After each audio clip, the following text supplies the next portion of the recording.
We go now to the Republican governor of West Virginia, Patrick Morrisey, who joins us from Charleston. Good morning to you, sir.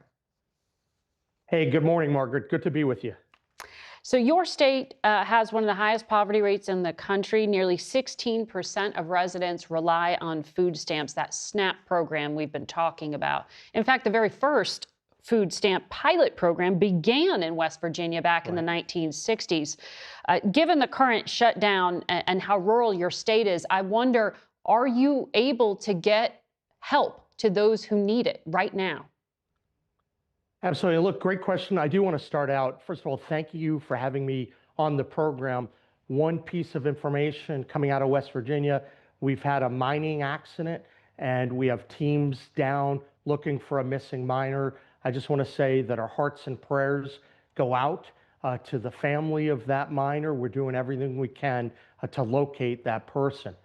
Now, when it comes to the government shutdown, we're doing everything we can to help those in need. At the very beginning, I started standing up for the federal workers, and we announced that to address some of the concerns with food, we were going to send significant dollars to the food banks. By tomorrow, that'll be up to $13 million.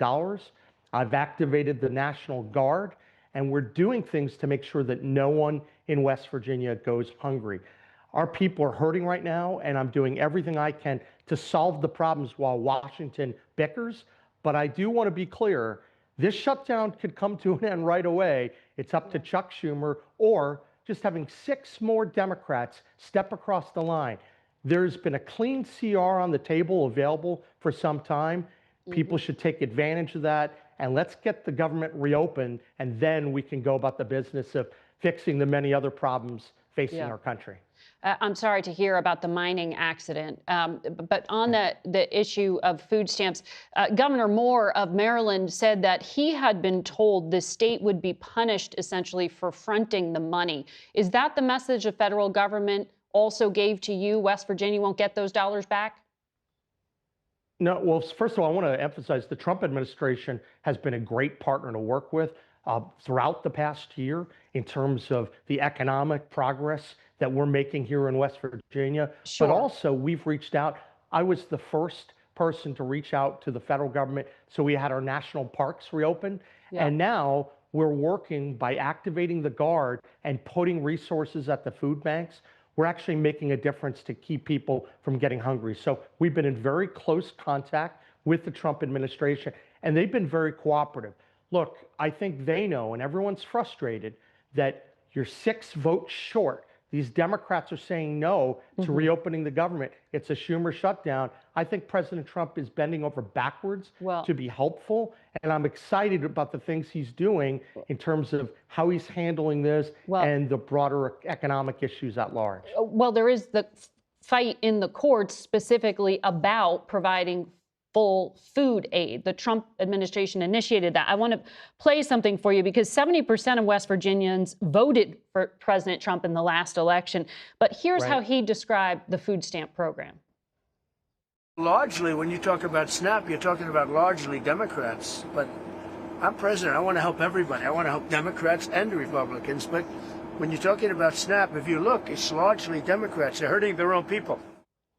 Have you made the White House aware of the pain from the food SNAP, the food program disruption specifically? Yeah, so we've been working closely with the White House, and I think they know. They've been very supportive of a lot of the efforts that we're taking to make sure that people don't get hungry. That's the ultimate goal. We have to make sure we're protecting our people. Margaret, you're right. We have 270,000 plus people on SNAP. But once again, there's one reason why they're not getting the resources. It's because people are insisting to add all these new pieces on top of just a bill to keep the government open. That's the concern we have. But we've been getting really good response from the Trump administration across the board, whether we're talking about the food issues, whether we're talking about our energy jobs, or even just recently, the conversations we're having about President Trump's rural health transformation bill to put resources up front to save public expenditures at the back end. I wanna That's ask the you kind about of that. good working relationship we've had. I want to ask you about that because I know West Virginia has one of the highest rates in the country for government insurance. There's concern about rural hospitals. There is this rural health transformation program Congress set up. Your state could get $100 million a year for 5 years, but your West Virginia Hospital Association says that your hospitals are going to lose more than $1 billion per year because of this latest big, beautiful bill Republicans passed. How do you make up that kind of shortfall?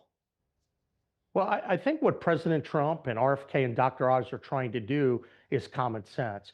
If you subscribe to the adage, an ounce of prevention is worth a pound of cure, what they're trying to do is invest the single largest amount of money in improving rural health. And in West Virginia, that means everything because we're a very rural state.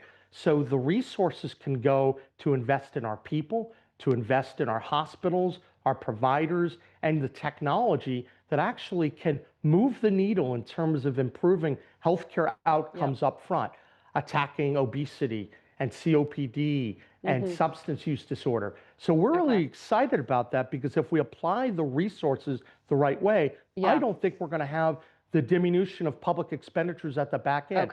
This is the common sense approach we're seeing from the Trump administration that we're not seeing from Schumer and the Democrats in Congress. Governor, we have to leave it there. We are out of time. Thank you.